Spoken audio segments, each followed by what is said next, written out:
નગર મેઘાણીબાગ road પર આવેલ swimming pool તંત્ર દ્વારા રૂપિયા 2.70 કરોડથી વધુના ખર્ચે નવીનીકરણ કરવામાં આવ્યું। 15 ઓગસ્ટના રોજ લોકાર્પણ કરી દેવામાં આવ્યું, પરંતુ સ્વિમિંગ પુલ શરૂ થયો ન હતો।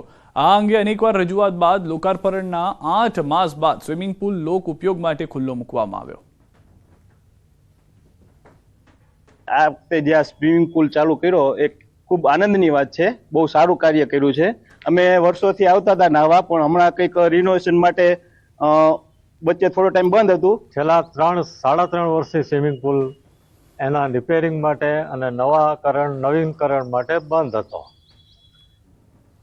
પરંતુ છેલ્લે કોર્પોરેશને તથા પહેલા નગરપાલિકાએ ખૂબ જ મહેનત કરી આખો સ્વિમિંગ પુલનું નવીનીકરણ કર્યું છે। સુરેન્દ્રનગર મહાનગરપાલિકા દ્વારા રૂપિયા 2.70 કરોડથી વધુના ખર્ચે સુરેન્દ્રનગર શહેરમાં આવેલ એકમાત્ર સ્વિમિંગ પુલનું રિનોવેશન અને નવીનીકરણ કરવામાં આવ્યું હતું। આ સ્વિમિંગ પુલનું 15 ઓગસ્ટના રોજ લોકાર્પણ કરવામાં આવ્યા બાદ પણ ટેકનિકલ કારણોસર આ સ્વિમિંગ પુલ છે લોક ઉપયોગ માટે ખુલ્લો મૂકવામાં આવ્યો નહોતો, જેને લઈને ક્યાંક ને ક્યાંક સ્થાનિકોમાં રોષની લાગણી ફેલાઈ હતી। ત્યારે આ મામલે મહાનગરપાલિકા તંત્રમાં સ્વિમર એસોસિએશન દ્વારા રજૂઆત કરવામાં આવ્યા બાદ અને સુરેન્દ્રનગર મહાનગરપાલિકા દ્વારા આ મામલે તાત્કાલિક જે પગલાં લઈ અને આ સ્વિમિંગ પુલ છે તાત્કાલિક અસરથી આજથી જે છે શરૂ કરવામાં આવ્યું છે, જેને લઈ અને લોકોમાં રાહત અને જે છે એ આશ્વાસનની લાગણી ફેલાય છે। અને આથી સ્વિમિંગ પુલ છે એ રાબેતા મુજબ શરૂ થતા સુરેન્દ્રનગર જિલ્લાના ખાસ કરી અને સ્વિમિંગ ક્ષેત્રમાં જે યુવાનો અને બાળકો જે છે આગળ પડતી પ્રતિભા ધરાવે છે તે લોકોને ચોક્કસથી ફાયદો થશે તેવી આશા છે। સાગરમાં નલ સે જલમાં થયેલ છલને સરકારે મોટી કાર્યવાહી કરી હતી। સરપંચ અને પાણી સમિતિ ઉપર દોષનો ટોપલો ઢોળવામાં આવ્યો હતો। વાસ્મોના કામોમાં ગેરરીતિ થયેલા હોવા છતાં એજન્સીઓને પૈસાની ચૂકવણી કરવામાં આવી, તેથી સરકારે કાર્યવાહી કરી હતી, જેને લઈ પંચાયતોને પણ નોટિસ આપવામાં આવી હતી। તેથી હવે આ કાર્યવાહીને લઈ જિલ્લાના સરપંચો એકજૂથ થયા છે। મહીસાગર નદીના તટે સરપંચોની મીટિંગ યોજાઈ, જે બાદ તમામ સરપંચોએ જિલ્લા કલેક્ટરને આવેદનપત્ર આપ્યું અને જો 3 દિવસમાં યોગ્ય ન્યાય ન મળે તો તમામ સરપંચો રાજીનામા આપશે તેવી ચીમકી આપી હતી।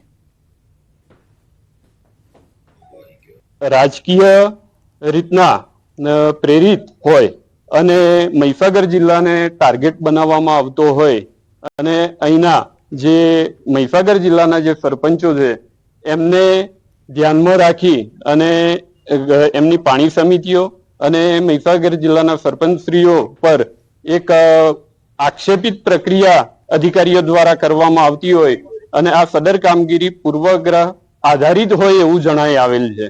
એમની મનમોની કરીને બદનામ કરી રહેલા છે। સરપંચોની ઉપર આક્ષેપો કરે, ઘડીકમાં કોન્ટ્રાક્ટર ઉપર આક્ષેપો કરે। એવા બી ગામમાં ટેન્ડર છે કે 26 લાખનું ટેન્ડર છે અને એની 27 લાખ રૂપિયા રિકવરી કરી છે। તમામ આક્ષેપો સરપંચ પાણી સમિતિ પર નાખવામાં આવે છે તે તદ્દન ખોટા છે। જે તે કામગીરી વાસ્મો દ્વારા સર્વે કરી અને તેના એસ્ટિમેટ બનાવી કામગીરી શરૂ કરાવેલી, જે તે કોન્ટ્રાક્ટરો દ્વારા શરૂ કરાવેલી, અમુક જે 5 લાખથી નીચી હતી પાણી સમિતિ દ્વારા ચાલુ કરવામાં આવેલી, તેનું સમગ્ર દેખરેખ વાસ્મોરા દ્વારા રાખવામાં આવતું હતું અને તેના બિલો પણ વાસ્મોના અધિકારીઓ દ્વારા લખવામાં આવે છે। નિવાસી શાળા ધોરણ 10 બોર્ડમાં પરીક્ષા કેન્દ્રના નિરીક્ષકોની બેદરકારી મામલે આખરે કાર્યવાહી કરવામાં આવી। ન્યૂઝ 18 ગુજરાતીના અહેવાલની તાત્કાલિક અસર દેખાય। મહત્વનું છે કે ધોરણ 10ની પરીક્ષામાં એક વિદ્યાર્થી પરીક્ષામાં હાજર રહ્યા વગર પાસ થયો હતો, જ્યારે એક વિદ્યાર્થીની પરીક્ષા ખંડમાં હાજર રહી પરીક્ષા આપી પણ રિઝલ્ટ ગેરહાજર મળ્યું હતું। આ સમગ્ર મામલે ન્યૂઝ 18 ગુજરાતીએ અહેવાલ પ્રસારિત કર્યો હતો, જે બાદ આ મામલે માધ્યમિક શિક્ષણ અધિકારીએ ગેરહાજર વિદ્યાર્થીની જગ્યા પર બેસી પરીક્ષા આપી હોવાથી વિદ્યાર્થીની ભૂલ ગણાવી, સાથે ખંડ નિરીક્ષકોની પણ ભૂલ સ્વીકારી છે અને 6 ખંડ નિરીક્ષકોને કારણદર્શક નોટિસ ફટકારવામાં આવી, સાથે વિદ્યાર્થીની અને વિદ્યાર્થીના પરિણામ સુધરીને આવે તેવા પ્રયાસ કરવામાં આવ્યા છે। દીકરીના પરિણામનો પ્રશ્ન છે ત્યાં સુધી ગાંધીનગર બોર્ડના અધિકારીઓ સાથે પણ વાત થઈ ગયેલી છે અને પરિણામ સુધારણાના માટે કરીને શાળાના કર્મચારીઓને પણ ગાંધીનગર ખાતે મોકલી આપવામાં આવેલા છે। ટૂંક સમયમાં દીકરીનું પરિણામ પણ સુધરીને એને મળી જાય એવા સઘન પ્રયત્નો કચેરી દ્વારા હાથ ધરવામાં આવેલા છે। વધુમાં જે કર્મચારીઓ તરફથી ચૂક કરવામાં આવેલી છે એવા કર્મચારીઓને કારણદર્શક નોટિસ અત્રેની કચેરીથી આપવામાં આવેલી છે। વિગતવાર તપાસ અહેવાલ આવ્યેથી કર્મચારીઓની વિરુદ્ધમાં નિયમ પ્રમાણે કાર્યવાહી કરવામાં આવશે। વંદે માતરમ રેલવે ક્રોસિંગ પાસે પાણી ભરાયા। ગંદકી, કચરો અને પાણી ભરાઈ જવાની સમસ્યાથી લોકો પરેશાન છે। વારંવાર ફરિયાદો છતાં નથી આવ્યું નિરાકરણ। અનુમાન કાલથી ગુજરાતનું આકાશ સ્વચ્છ થઈ જશે। 14 તારીખ બાદ ગુજરાતમાં ગરમી વધશે. 21 તારીખ પછી પ્રી મોન્સૂન એક્ટિવિટી થશે. 13 અથવા તો 14 તારીખથી વાતાવરણ ખુલ્લું થવાનું છે. એ પછી 21 તારીખ સુધી હવામાન ખુલ્લું રહેશે, જેની દરેક મિત્રોએ નોંધ લેવાની. 21 તારીખ બાદ 22 તારીખથી લઈને 30 તારીખ સુધીમાં ફરીથી પ્રી મોન્સૂન એક્ટિવિટી થવાની સંભાવનાઓ છે, પણ 21 તારીખ સુધી આપણું હવામાન ખુલ્લું રહેવાનું છે.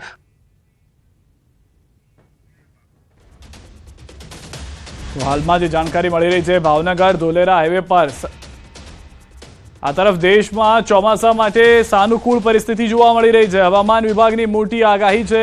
હાલમાં આંદામાન નિકોબારમાં બેસી શકે છે ચોમાસું, તે પણ જાણકારી છે 24 કલાકમાં જ.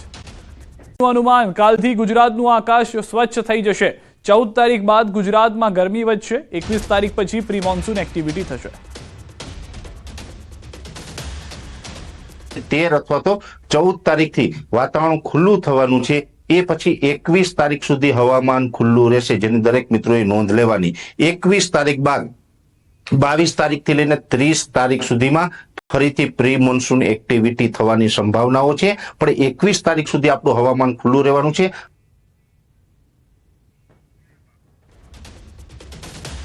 હાલમાં જે જાણકારી મળી રહી છે, ભાવનગર ધોલેરા હાઈવે પર આ તરફ દેશમાં ચોમાસા માટે સાનુકૂળ પરિસ્થિતિ જોવા મળી રહી છે. હવામાન વિભાગની મોટી આગાહી છે.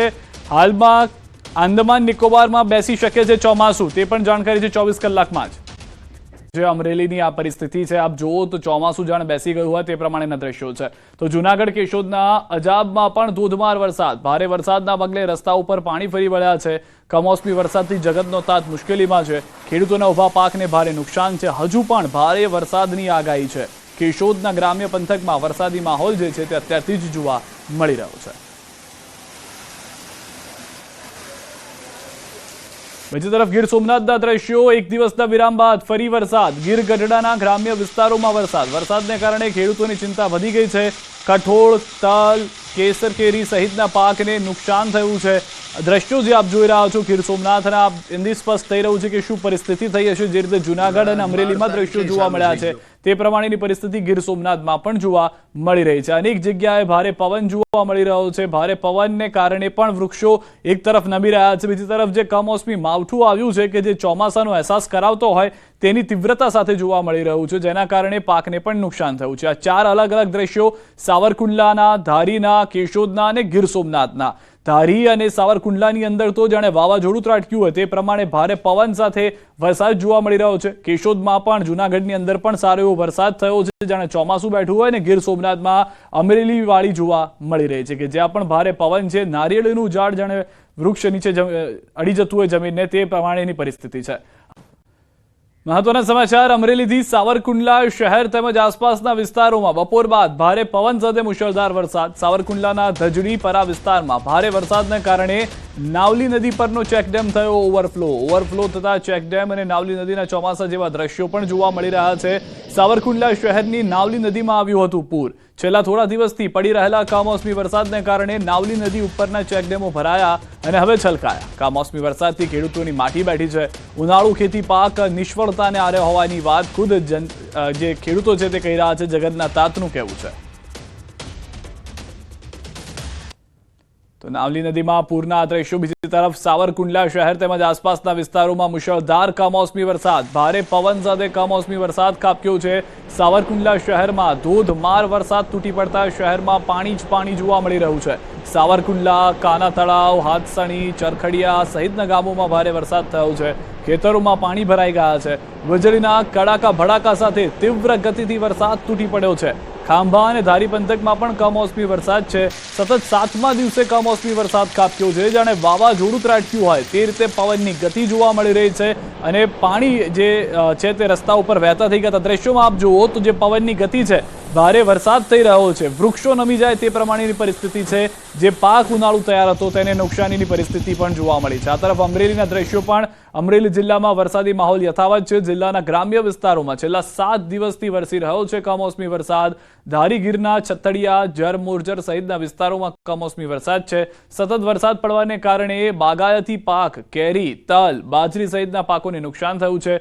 વરસાદ વરસતા રસ્તા ઉપર વરસાદી પાણી પણ વહેતા થયા છે. તો ધોધમાર વરસાદ, નાવલી ચેકડેમ, સાવરકુંડલા અને ધારીના દ્રશ્યો પણ અમે આપને બતાવી રહ્યા છે. વધુ માહિતી ન્યૂઝ 18 સંવાદદાતા રાજન પાસેથી મેળવીશું. રાજન, અમરેલી છેલ્લા 7 દિવસથી ચોમાસામાં જીવી રહ્યું હોય તેવું લાગી રહ્યું છે. દ્રશ્યો જોવા મળી રહ્યા છે ભારે પવન અને વરસાદ સાથેના. બિલકુલ સિદ્ધાર્થ, છેલ્લા 1 અઠવાડિયાથી અમરેલી જિલ્લામાં જાણે ચોમાસું બેસી ગયું તે પ્રકારના દ્રશ્યો છે.